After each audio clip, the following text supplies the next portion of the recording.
Assalamualaikum warahmatullahi wabarakatuh. Salam sejahtera bagi kita semua.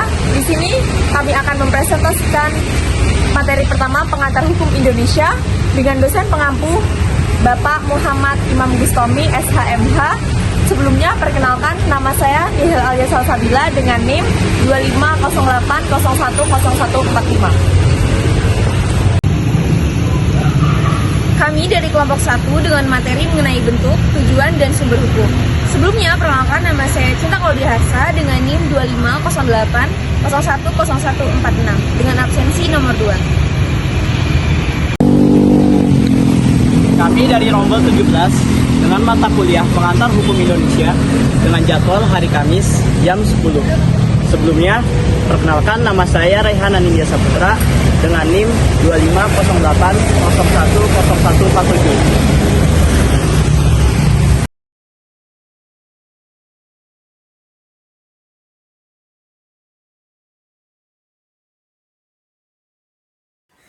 Di sini saya akan menjelaskan pengertian hukum menurut beberapa pakar.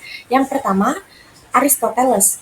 Hukum adalah rangkaian peraturan yang mengikat baik rakyat maupun penguasa. Sedangkan menurut Samijo, hukum adalah himpunan peraturan-peraturan yang bersifat memaksa, berisikan suatu perintah, larangan, atau izin untuk berbuat atau tidak berbuat sesuatu serta dengan maksud untuk mengatur tata tertib dalam kehidupan masyarakat. Kemudian bentuk-bentuk hukum berdasarkan bentuknya.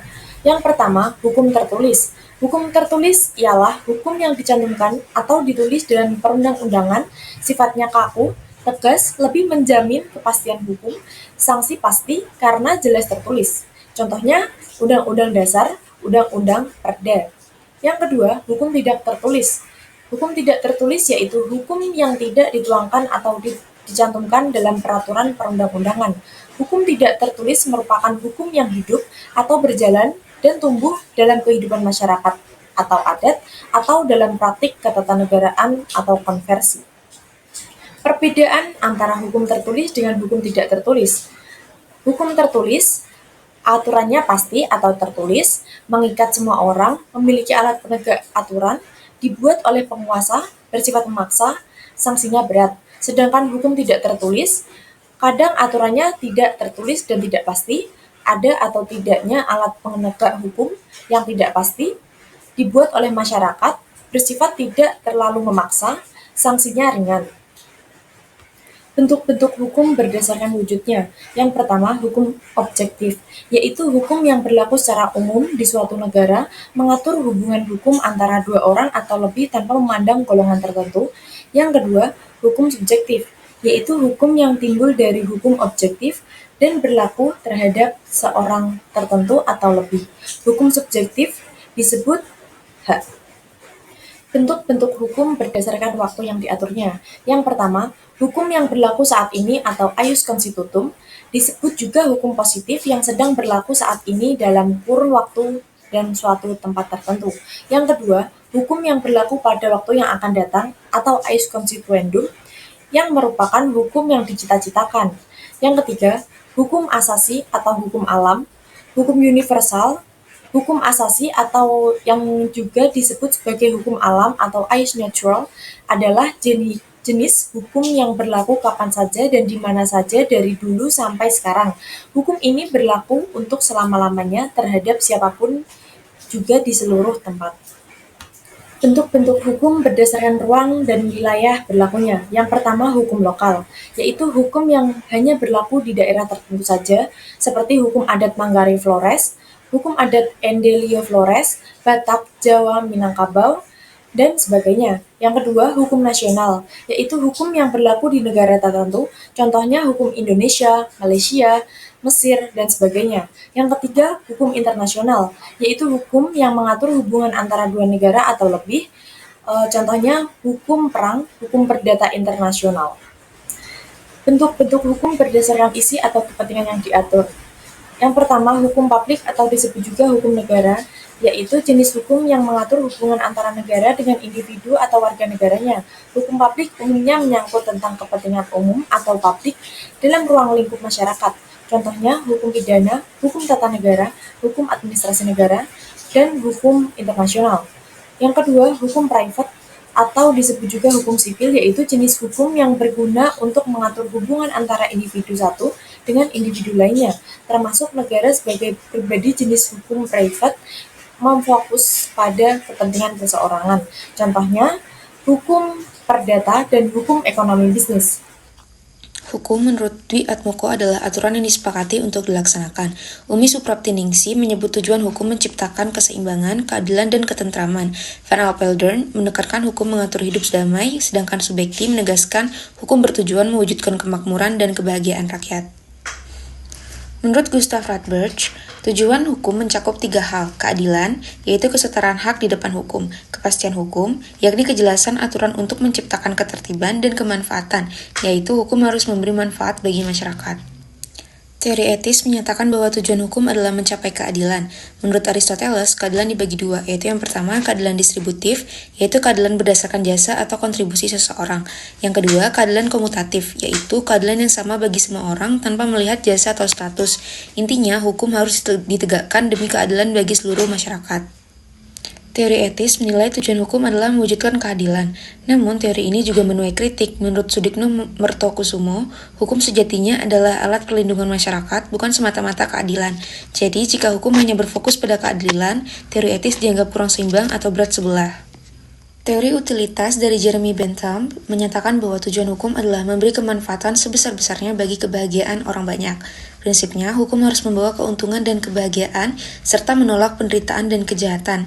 Sehingga singkatnya, hukum yang baik adalah hukum yang membuat masyarakat bahagia dan sejahtera. Teori utilitas dari Jeremy Bentham menekankan hukum harus memberi kemanfaatan terbesar bagi banyak orang. Namun, Jowito Hamdani mengkritik teori ini karena hanya fokus pada manfaat tanpa mempertimbangkan keadilan. Apa yang dianggap menguntungkan belum tentu adil, dan jika hanya mengejar manfaat, nilai keadilan bisa tergeser. Teori campuran adalah jalan tengah antara teori etis dan teori utilitas. Menurut Sudikno Mertokusumo, hukum tidak hanya mengejar keadilan, tapi juga kemanfaatan. Sementara Mokhtar Kusuma Atmaja menegaskan tujuannya adalah ketertiban, karena masyarakat yang tertib dan adil akan menciptakan kedamaian bersama. Teori campuran adalah gabungan teori etis dan utilitas. Artinya, tujuan hukum bukan hanya untuk keadilan, tapi juga kemanfaatan bagi banyak orang. Tokohnya antara lain Van Apeldoorn dan G.H.P. Belfort. Contohnya, saat pelebaran jalan, warga yang tergusur harus diberi ganti untung yang layak agar tetap merasakan keadilan. Setelah kita mengetahui tentang bentuk dan tujuan hukum, marilah kita bahas tentang sumber hukum. Sumber hukum adalah segala apa saja yang menimbulkan aturan-aturan yang mempunyai dan memiliki kekuatan hukum yang mengikat, memaksa. Sebagai aturan-aturan yang apabila dilanggar maka akan mengakibatkan sanksi yang tegas dan nyata bagi para pelanggarnya. Sumber hukum dapat juga diartikan sebagai bahan-bahan yang digunakan sebagai dasar oleh pengadilan dalam memutus suatu perkara hukum. Istilah sumber hukum memiliki banyak pengertian. Dapat dilihat dari segi historis, sosiologis, filsafat, dan ilmu hukum itu sendiri. Bagi sejarawan, hukum menggunakan istilah sumber hukum dalam 2 arti, yaitu dalam arti sumber tempat sebagai orang-orang untuk mengetahui hukum dan sumber bagi pembentuk undang-undang sebagai bahan untuk menggali bahan-bahan dalam penyusunan undang-undang itu sendiri. Sumber hukum ialah segala sesuatu yang menimbulkan atau melahirkan hukum itu sendiri. Sumber hukum secara garis besar dapat dibagi menjadi 2, yaitu sumber hukum formil atau formal dan juga sumber hukum material atau material. Sumber hukum formil ialah sumber-sumber hukum yang memiliki bentuk atau format tersendiri yang secara yuridis telah diketahui atau berlaku umum. Sedangkan sumber hukum material ialah sumber-sumber yang melahirkan isi atau materi atau bisa juga dipahami sebagai substansi dari hukum itu sendiri, baik secara langsung maupun tidak langsung. Sumber hukum merupakan landasan bagi suatu negara dalam menentukan hukum yang berlaku untuk mengatur wilayah dan tindakan warga negaranya. Dengan kata lain, sumber hukum adalah asal mula terjadinya hukum yang menimbulkan hukum. Secara lebih sederhana, sumber hukum adalah sumber dari mana hukum itu berasal. Sumber hukum dapat dipahami sebagai dari mana hukum itu berasal dan juga dipahami sebagai asal mula daripada hukum. Dalam hal ini, sumber hukum adalah sesuatu yang menimbulkan munculnya suatu hukum yang mengikat dan memaksa di dalam masyarakat. Di Indonesia, ada 2 jenis sumber hukum, yaitu yang pertama sumber hukum tertulis. Sumber hukum tertulis adalah aturan-aturan hukum yang rinci dan formal, serta karena sifatnya termuat dalam bentuk tulisan, maka sumber hukum tertulis memiliki kekuatan hukum yang jelas dan tidak mudah berubah. Artinya, terdapat kepastian hukum dari sumber hukum tertulis tersebut. Dalam Undang-Undang Nomor 12 Tahun 2011, sebagaimana telah diubah menjadi UU Nomor 15 Tahun 2019, berikut merupakan hierarki sumber hukum tertulis di Indonesia. Yang pertama, yang paling tinggi adalah Undang-Undang Dasar Negara Republik Indonesia tahun 1945. Yang kedua, ketetapan MPR. Yang ketiga, undang-undang atau peraturan pemerintah pengganti undang-undang. Yang keempat, peraturan pemerintah. Yang kelima, keputusan presiden. Yang keenam, peraturan daerah provinsi. Dan yang ketujuh adalah peraturan daerah kabupaten kota. Ini merupakan hierarki sumber hukum formal yang tertulis yang telah disahkan dan secara resmi berlaku di Republik Indonesia dengan menggunakan sistem hukum civil law. Kemudian jenis sumber hukum yang kedua adalah sumber hukum tidak tertulis.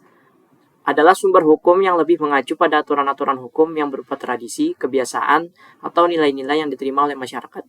Berikut ini yang termasuk sumber hukum tidak tertulis. Yang pertama, hukum kebiasaan atau hukum adat. Yang kedua, traktat atau konvensi. Yang ketiga, jurisprudensi, yang merupakan putusan hakim terdahulu yang digunakan oleh hakim-hakim setelahnya dalam memutuskan suatu perkara. Dan yang keempat adalah doktrin atau pendapat para ahli hukum yang terkemuka yang digunakan sebagai acuan untuk memutuskan suatu perkara hukum.